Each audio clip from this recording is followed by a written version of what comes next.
So a couple of months ago, I emailed our next guest to see if he would come to ThinkFest, and he said yes, and I was thrilled.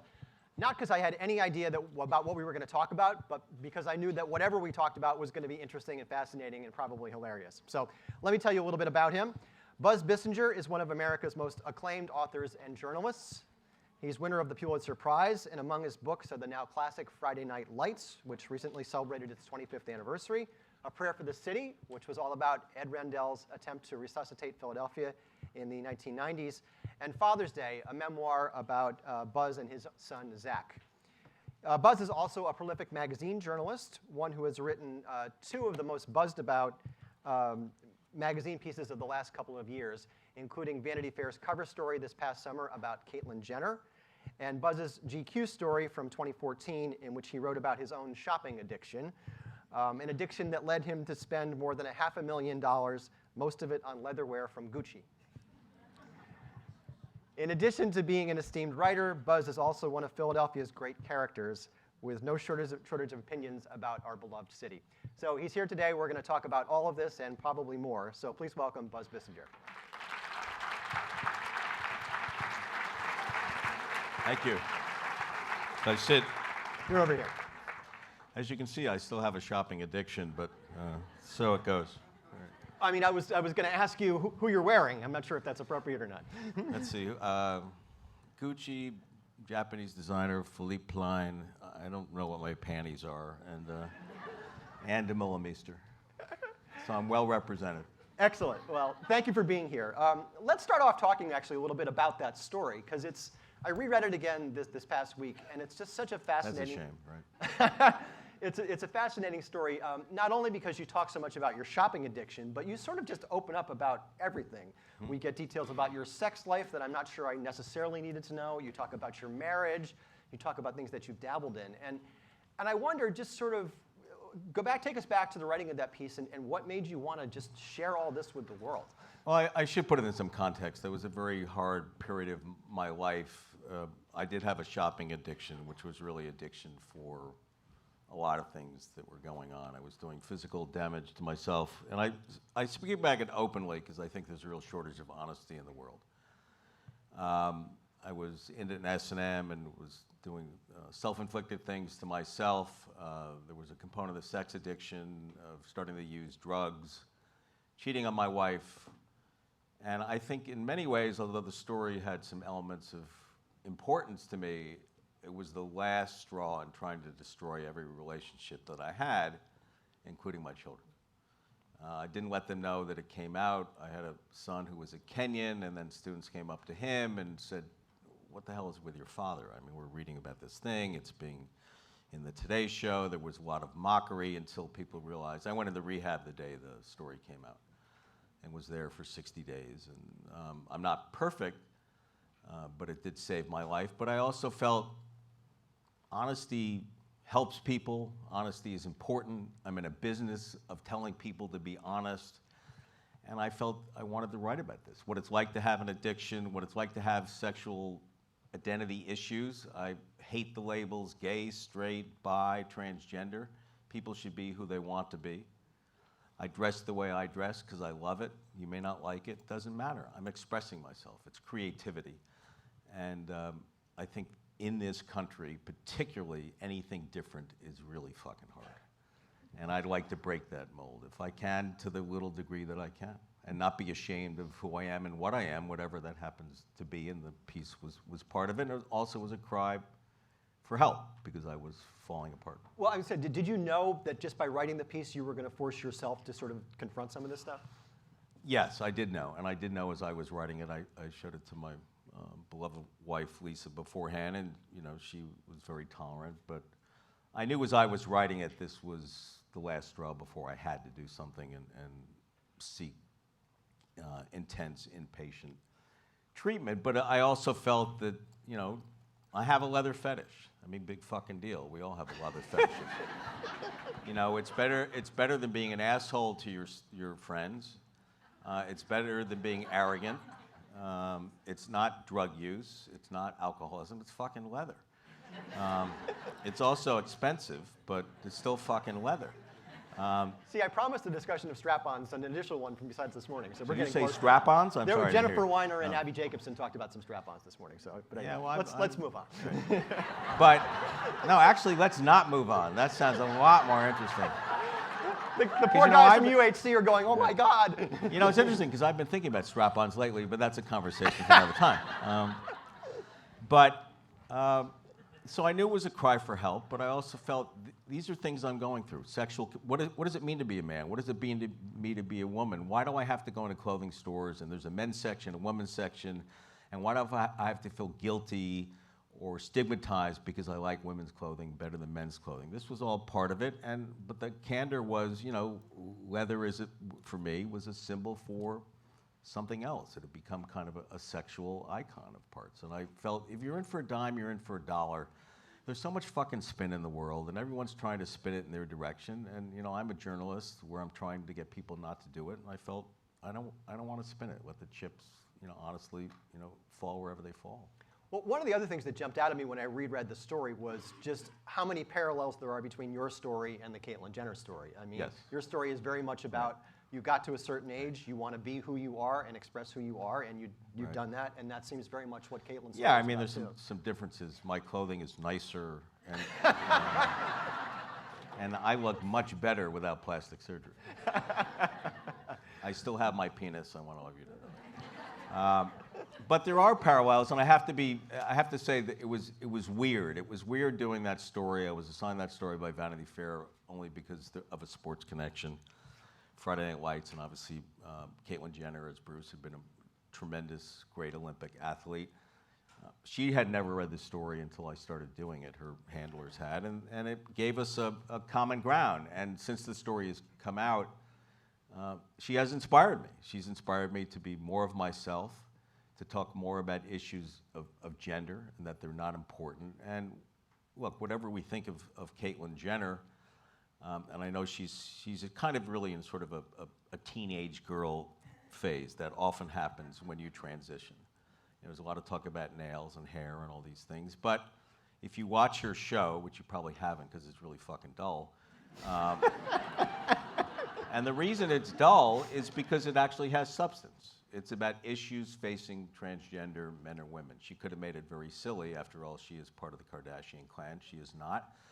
And whatever we think, she has introduced a topic into the national conversation that we never, ever had before about gender, about difference, about sexuality, about clothing. Every time you see, I feel I started it in the GQ story. Now all these motherfuckers at the Times are acting like they discovered it. Well, men's clothing and women's clothing is merging. Well, motherfucker, where were you when you were making fun out of me? And it's true. But Caitlyn Jenner is often cited, and I understand that for feminists, some of her comments are disturbing. Going on Ellen and basically saying I don't really believe in gay marriage was not a good move. But she also is being herself, and I do give her a lot of credit for that, and she really has helped me personally. Are you still in touch with her? Do you stay in touch? Yeah. Is she happy? Yeah. She seems very happy to me. Are there going to be fundamental, just because, it seems to me just because you transition or whatever you do, there are going to be fundamental aspects of her character that will probably never change. I mean, she is self-absorbed. She always was. Most athletes I know who are great athletes are totally self-absorbed. But she seems very happy. She now has friends, 5 transgender women. She really never had any friends. Before she did this, she was living a life of complete, utter, I thought, loneliness and isolation. She didn't want to go outside because of the paparazzi. And at that point, she looked freaky. I mean, she was in this netherworld. And now she doesn't have to do that. I've been out to dinner with her, and it's very gratifying, not for her, for the country. How many people come up to her and say, thank you, we really, really admire you. And she's very, very friendly, and I think she's a lot happier now. She has to be happier. You're going to be happier when you're yourself. And no one should get to define that except you. I mean, who sets the fucking rules? The evangelist Christians, the religious right? Why do they set the fucking rules? Why is it their fucking standard? And it shouldn't be. So fuck those motherfuckers. I'm serious, though. You know, why do we have, you know, the Bible is one of the greatest creative works of art. Why do we have to accept their fucking version for what it is? Fuck those assholes. They really piss me off. I mean it. I mean it. And the fact that we're celebrating Trump and Carson and all these other motherfuckers really says a lot about us. And I know it's a phase, but, you know, I heard, anyway, forget it. Look, if you're going to hold back on some of the opinions, this is not going to go well. I don't know what to tell you. But I mean that. I mean, the worst thing, and I learned this, it took me 50 years to learn it. One of my biggest regrets is it did not honestly come to grips with who I was and what I wanted to be until very late in my life. And that's the worst thing of all you can do, because it not only leads to not living a full life, it leads to repression, and when it leads to repression, it's going to lead to you doing a lot of damage to yourself. That's maybe the best message I can give. So I got a lot of fucking clothing. You can try it on. I'm a size 41 in boots. But I mean it. Don't do it. Don't do it. And if you have the right people and you have the right support, you'll celebrate yourself. And if the haters want to hate, and trust me, you know, I've seen comments, he's a faggot, he's a tranny, he's, you know, why does he still have a penis? You know, who gives a fuck? That's their problem. That's their shallow, pathetic, pockmarked lives. That's not ours. So, you have written about a lot of different subjects over the course of your career, and I'm curious what draws you to a story. Are there specific things that are consistent? Storytelling. I mean, that's the key. I teach a course now this fall in narrative nonfiction at Penn, and that's what I try to hammer in. How to tell a story, finding the right story, finding a narrative, finding something that is finite. The smaller you go, I think the better they are, with a beginning, a middle, and end, and how to develop that story. You know, you want to connect with the reader. You want the reader to string the reader along. And for me, I have a lot of varied interests, but in every project I've done, sometimes it works better than others, is to find that story, whether it's a year spent in Odessa, Texas, writing Friday Night Lights, or 4 years spent with the then mayor of Philadelphia, Ed Rendell, or the story about my special needs son. What is the narrative? What is the story? What is the structure? And that's what turns me on. And I have varied interests, and I don't really like doing something twice because I get bored. I think the best stories are ones where you know nothing, where you go in cold, because then your eyes are fresh. And I think it's your eyes are fresh, everything is new, your jaw is open at everything. And it's a really riveting, alive experience, and that's what I try to look for. Oh, have you known since you were a kid that you wanted to do this? I knew very young, and I pretty much knew at the age of 10 or 11 I wanted to be a newspaper reporter. I grew up in New York City. At the time I grew up, in the 60s, there were 7 daily newspapers. My entire family were inveterate readers. My father loved the Times. My mother loved the Herald Tribune. My uncle, who was kind of dopey, liked the New York Post. Well, actually, the Post was much better then. But there were papers. There was a newsstand at 86 in Central Park West. You would get off the crosstown bus, and there would be the newsstand with 7 papers. And it was mesmerizing to me how these 7 papers were producing new things every day. It was very romantic. It was incredible, and I wanted to do it. And then I would read stories in the Times, sports stories, and sort of go to a sporting event and emulate them, but I knew that's what I wanted to do. Was there one particular guy or woman that said, oh, that's the person I want to be, or was this the whole idea of the whole thing? It was a member of my family. My uncle had gone to Andover in the 1940s, and he had been the photography editor for the Andover paper, which was then weekly, which was then unheard of. And when he graduated, they gave him a bound volume of the Philippians, and he gave those to me. And I would spend hours going through them, marveling at the fact that there was this high school paper and these mythic names of all these Ivy League football players that I had heard of, because the Ivy League was then the power in the country, particularly Penn. And I just was mesmerized, and he had become then he was an amazing man who passed away. He did the first recorded thesis in the history of Princeton. He completely recorded the thesis about the 1948 Democratic Convention, and then became a photographer for Life magazine, and won an Academy Award for a tumbleweed of all fucking things. I don't know what that was about. But he then did a Disney movie. A little came off the bloom. He did a movie for Disney about otters, and then he admitted that they had killed 16 otters in the course of doing the movie.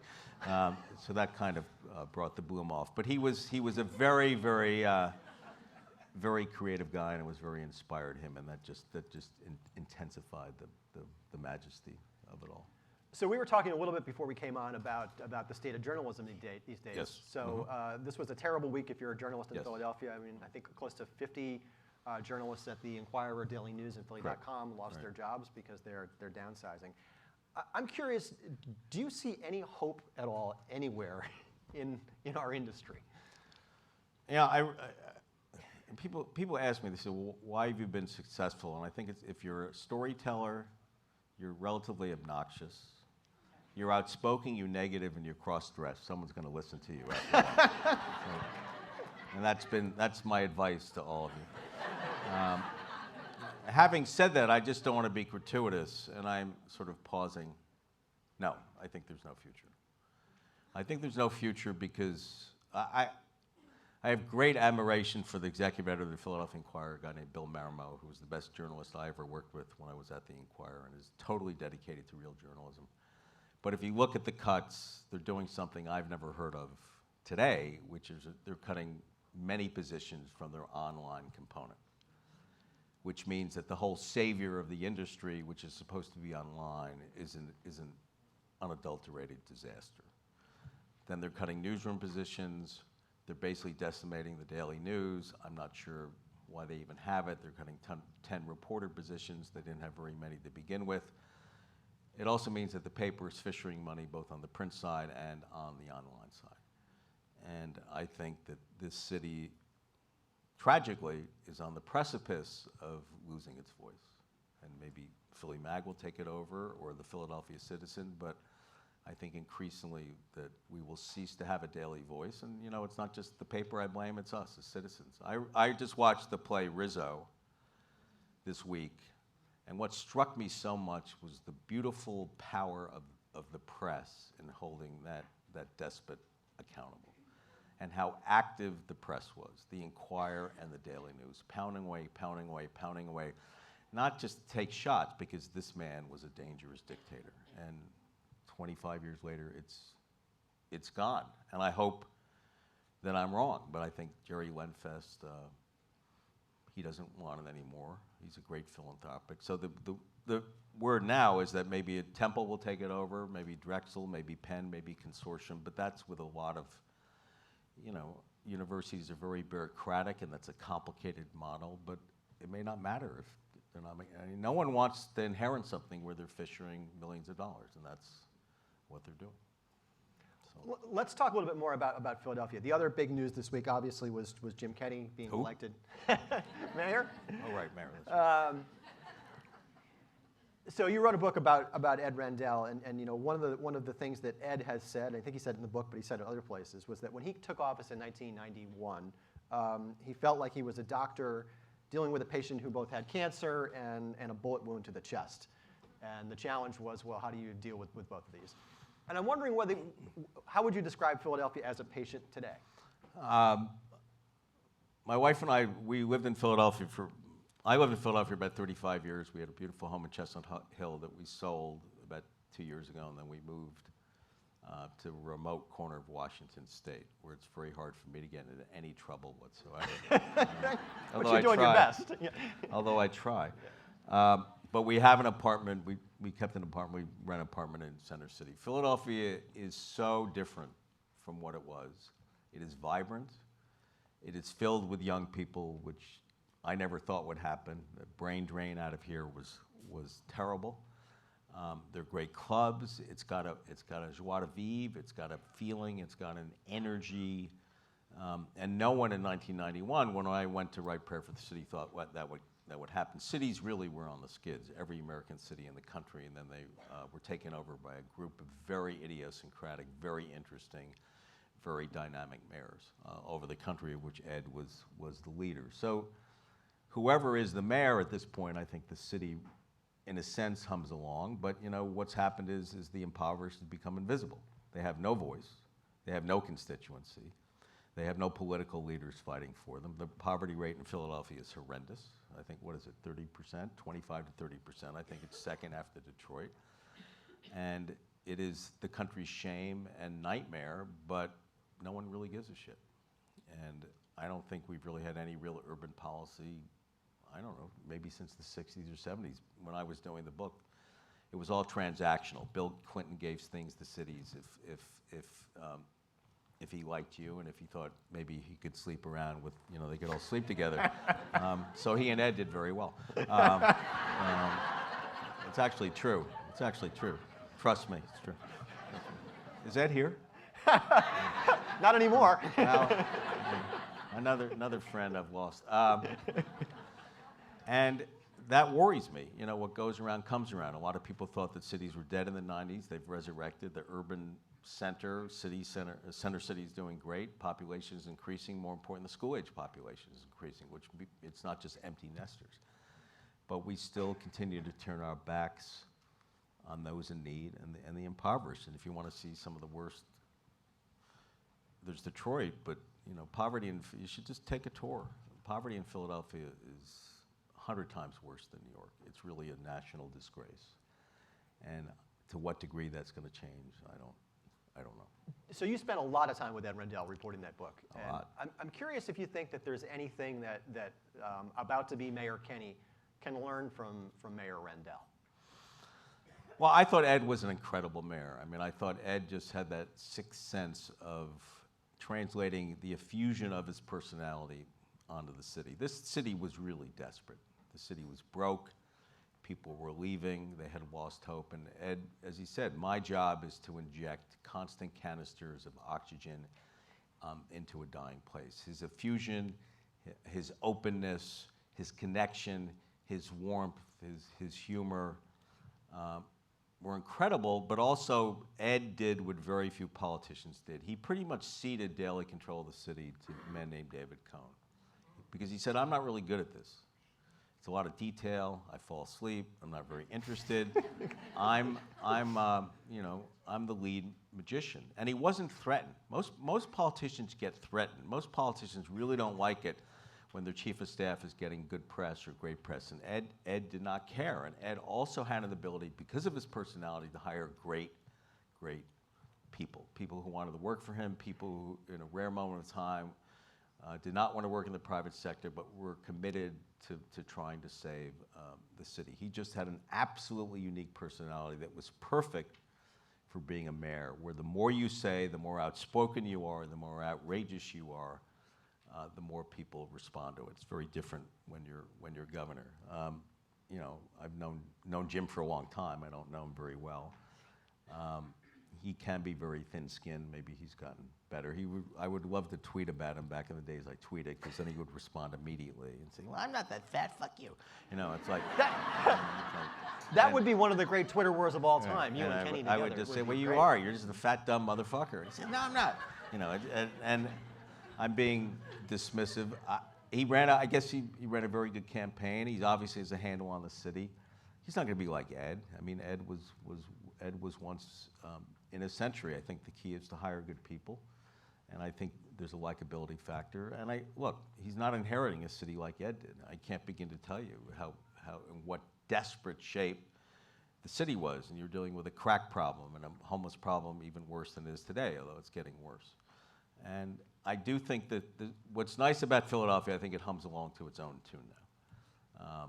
And I think it's going to hum along to its own tune. Developers come in and they expand when they see there's synergy and there's activity and there's energy, and I think that's going to happen. Planned urban developments, usually like the Gallery and things like, actually really don't work. They just don't work. It's when immigrants are great because they come into a neighborhood, they open a restaurant, they open a dry cleaner, they open a grocery store, and then others come in. It's that kind of synergy, and I think in certain pockets, Philadelphia really does have that. I mean, neighborhoods that no one went into in 1991, Northern Liberties and parts of Flourtown, and I think even Kensington, have completely turned. And if you want a great city and you want to pay a quarter of the price of New York, and you want authenticity, live here. If you want to be a fucking gentrified idiot and go to New York, you can. And by the way, I will say this, that the most exciting institution in Philadelphia, not really arguably, is Drexel. I mean, Drexel, when I was here in 1970s, was a very well-known but very small engineering school. In the past 10 years, the strides Drexel has made, the building, the pursuit of excellence, the diversity is really incredible. So I did get an honorary doctorate from Drexel, so I'm paid to say this. Well, no, I mean, transparent it's as always, that's really, good. I mean, that's to me one of the really exciting aspects. You have two dynamo universities right next to each other, and I think they're competitive. And I know Penn will never admit to this, but they're paying attention. And I think the rise of Drexel has been phenomenal and really, really exciting because at its core, Philadelphia is a great college town. You have spent a lot of your career writing about sports. In fact, you've written for Philly Mag about sports within the last year or so. I have. Here, I don't want to let us go here without getting some of your reactions to sports in Philadelphia these days. So I'm going to give you some names, and I would like short responses if that's possible. So let's start. 76ers. Who gives it? I actually, you know what? I am outspoken, so I believe what I say, and then I think about it, and then I regret it. I hate, Hinkle's a fraud. He's ruined the team.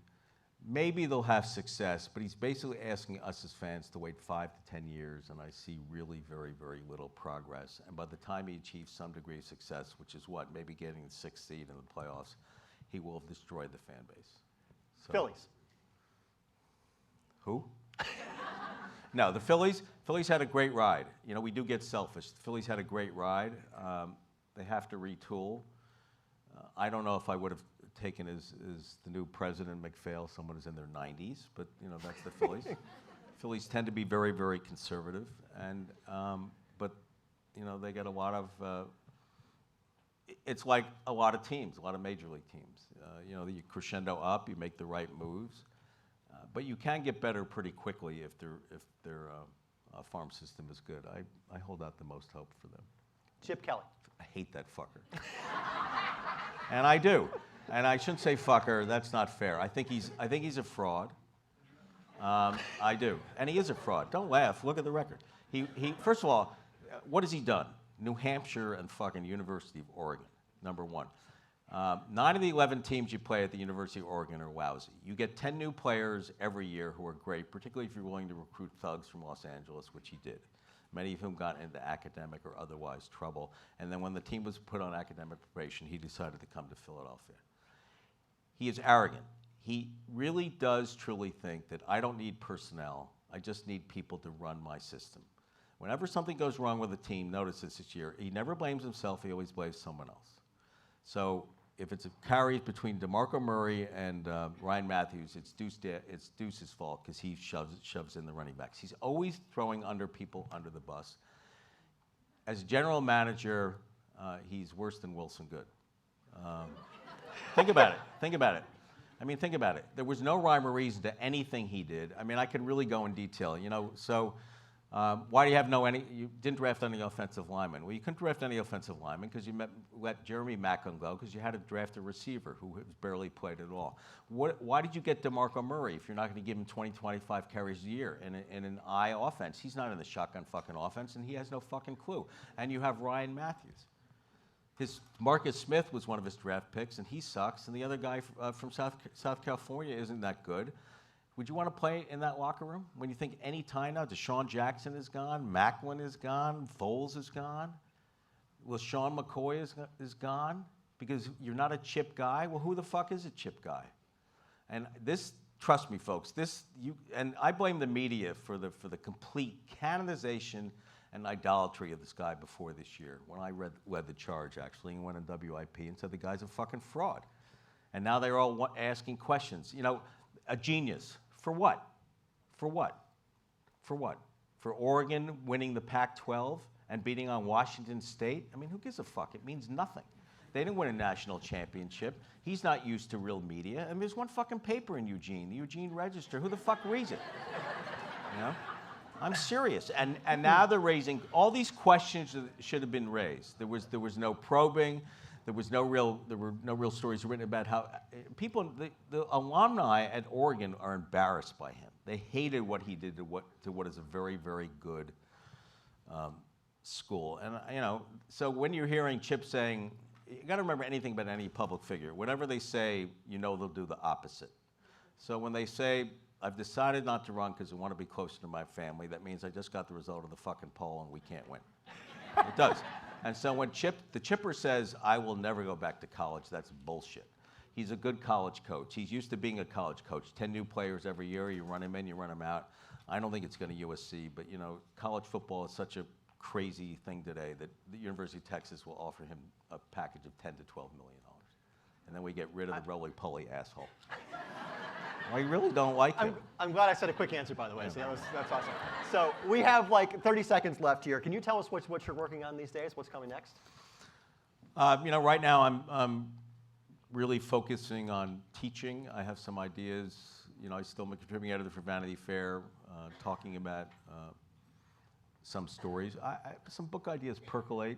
There's one I can't talk about only because I don't want to jinx it. That stayed in my mind for 5 or 6 months, which is a good idea. You know, you get an idea, and normally you get very excited, and then you sort of kick them out the next day. This has stayed. It would be a complicated book and a big book, but I would like to, you know, for all my being silly in a sense, although I don't try to be, but I'd like to write one more really, I think I have one really good book within me, and I've been writing books for long enough that I'm over the hump of how they do being a reflection of how good or how bad they are. I'd like to leave the legacy of one more really good book, if I can.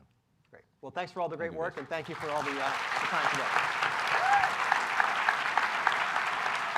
Thanks, Ben.